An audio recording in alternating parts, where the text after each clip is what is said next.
আমাদের শুধু হ্যামট্রামে কমিউনিটিতেই 8টা charter school আছে। হার্ভার্ড থেকে full scholarship, Fulbright scholarship পাচ্ছে। ডেট্রয়েট থেকেই আমাদের যাত্রা শুরু। বাংলাদেশি কমিউনিটি 1929 সাল কিংবা এর আগেও আমরা যে লাস্ট যে মানে ওল্ডেস্ট যে ডাটা কালেকশন হয়েছে 1929 সন কিংবা এই অ্যারাউন্ড দ্যাট টাইম থেকে আমাদের এখানে লোকজন আছে। মিশিগানে মানে আমেরিকার সিটিজেন এবং সিটিজেন ছাড়া গ্রিন কার্ড বা অন্য সব মিলিয়ে বাংলাদেশির সংখ্যা কিরকম হতে পারে একটা ধারণা? তো এটা আমি আসলে বিভিন্ন লোক বিভিন্ন নাম্বার বলে, তো আমি সবসময় অপোজ করি কোনো আনরিজনেবল এস্টিমেশনে।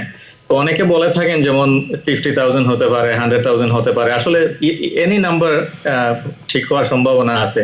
কারণ আপনি যদি এখানে যে কোনো প্রোগ্রাম দেখেন, এখানে গত বছর যেমন বাংলা মেলা হলো, 2টা মেলা হয়েছে, বিরাট বিরাট মেলা। তো অ্যাটলিস্ট এভরিডে 2-3 হাজার তো লোক হবেই। আর অনেকে বলে থাকেন যে হয়তো 5 থেকে 10 হাজার লোক এভরিডে হয়। তো এটা একটা।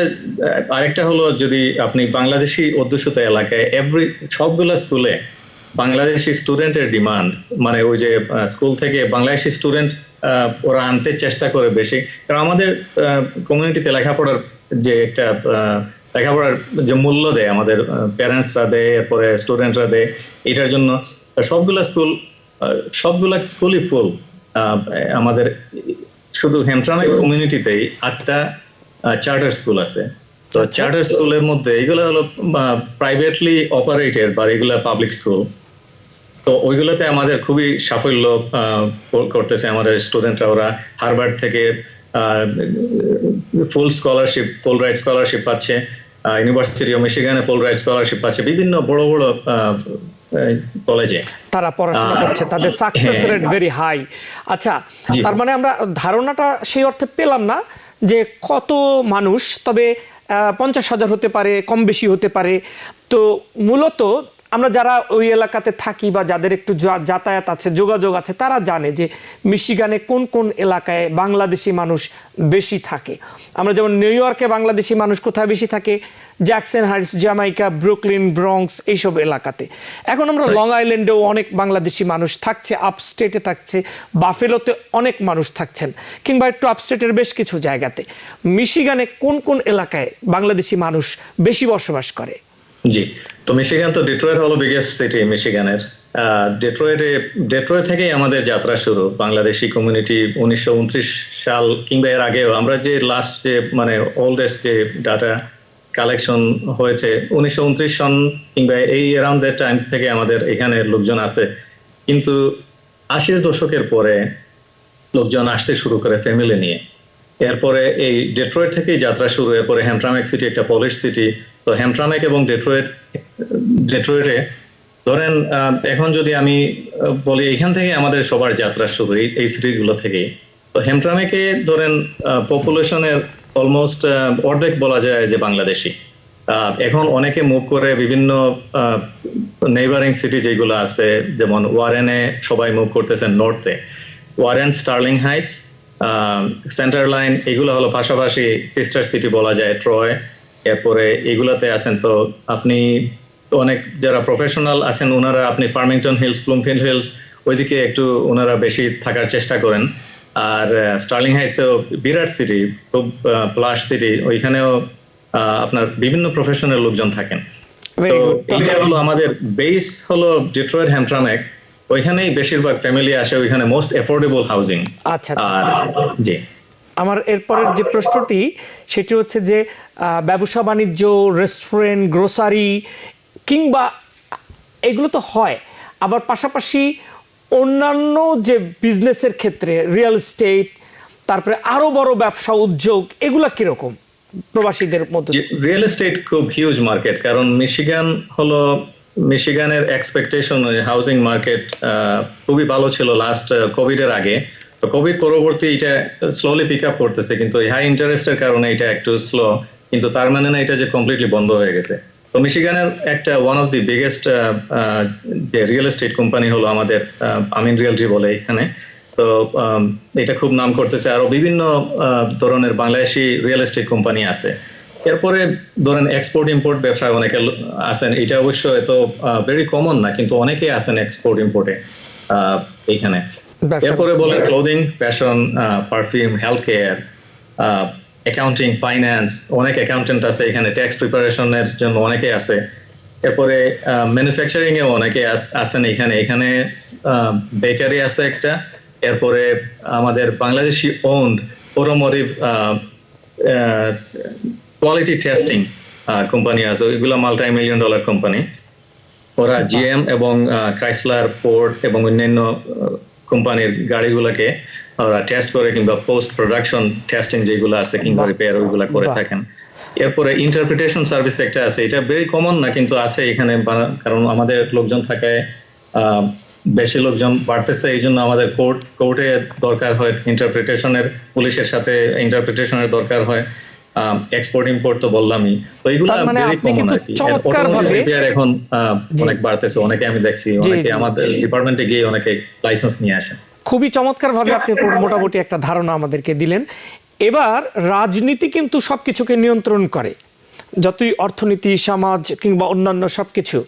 তো এখানকার রাজনীতিতে অংশগ্রহণটা কেমন বাংলাদেশিদের? একই সাথে নির্বাচনে যেহেতু সংখ্যা অনেক এবং এটা একটা সুইং স্টেটের মতো, এবং সেইখানে অল্প ভোটের ব্যবধানে জাতীয় রাজনীতিতেও জয় পরাজয় নির্ধারিত হয়, ফলে বাংলাদেশি আমেরিকানরা যাদেরকে ভোট দেবে একটা বিরাট পরিবর্তন কিন্তু হয়ে যেতে পারে। আমি দুটো প্রশ্ন করছি, একটি হচ্ছে যে আমাদের অংশগ্রহণ কি রাজনীতিতে, ভোট কীরকম দেই আমরা, এবং একই সাথে আমরা প্রার্থী কেমন হই, এবং একই সাথে যে আসলে বাংলাদেশি আমেরিকানরা কিভাবে জাতীয় রাজনীতিতে প্রভাব ফেলতে পারে। তো হ্যাঁ, তো আমি বলবো এই মেইন স্ট্রিম রাজনীতি দিয়েই প্রথমে বলি। তো আনফরচুনেটলি আমাদের দেশের, আমি যেটা অবজার্ভ করেছি লাস্ট অলমোস্ট 4 decades, এটা আমাদের এইখানে মেইন স্ট্রিম পলিটিক্সে ইনভলভমেন্টের সবার ইচ্ছা আছে, কিন্তু ওই আসলে ইনভলভ হওয়াটা আমরা অনেক পিছিয়ে আছি। আমাদের দেশি পলিটিক্সটা এখানে, আপনি যদি দেশি একটা অর্গানাইজেশনের ইলেকশন হয়, এটা এখানে প্রেসিডেন্সিয়াল ইলেকশনের চেয়েও বেশি জমজমাট হয়। এখানে সিকিউরিটি এনে এখানে গার্ড দিতে হয়, আর খুবই জমজমাট। এই পরিমাণ এফোর্ট যদি আমরা প্রেসিডেন্ট কিংবা লোকাল ইলেকশনে যদি আমরা করতে পারতাম, আমরা অনেক সাফল্য করতে পারতাম।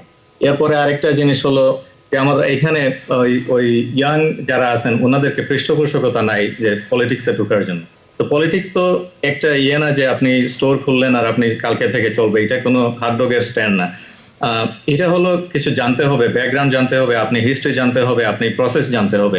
এগুলা জেনে তারপরে যদি পলিটিক্সে লাগেন, কারণ আপনি এখানে ফর এক্সাম্পল ডিবেটে অংশগ্রহণ করতে হয়, আপনি ডিবেটে অংশগ্রহণ করলে আপনি ব্যাকগ্রাউন্ড জানতে হবে, আপনি আপনার পদের জন্য যে ব্যাকগ্রাউন্ড, অনেক সময় দেখা যায় যে যারা রান করতেছেন ওনারা এই পদ সম্পর্কে, ওনাদের পদের যে স্কোপ এটা সম্পর্কে অনেকের ধারণা থাকে না। তো এটা আমি বলবো এটা আমাদের গুড থিং যে আমরা অংশ নিচ্ছেন সবাই, কিন্তু তারপরেও বলবো এখানে অনেক ধরনের ট্রেনিং এর অপরচুনিটি আছে পলিটিক্সের, মেইনস্ট্রিম পলিটিক্স। ব্যাপারটা কি এরকম এটা সুযোগ নেওয়া দরকার?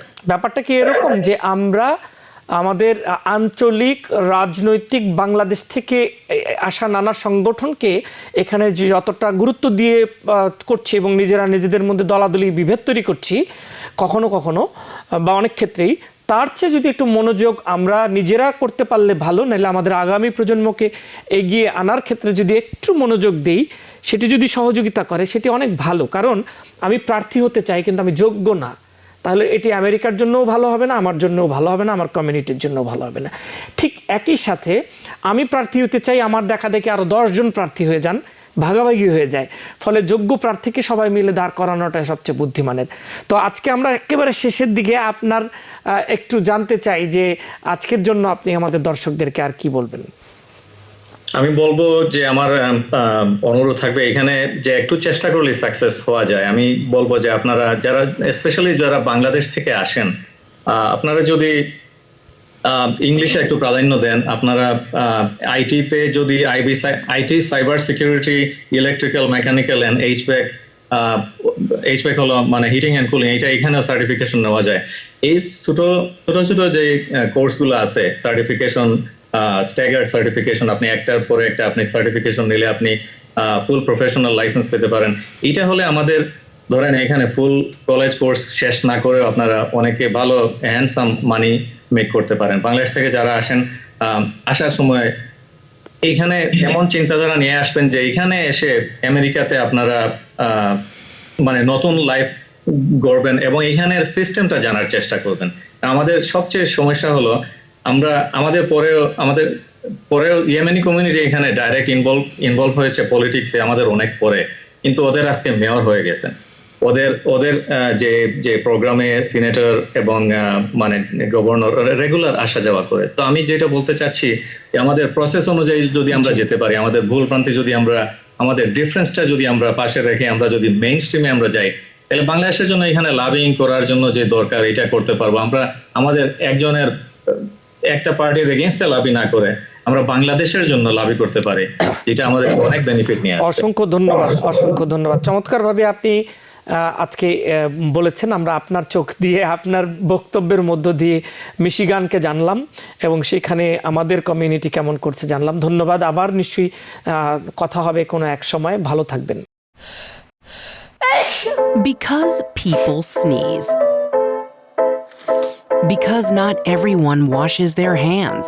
Because kids touch a lot of things.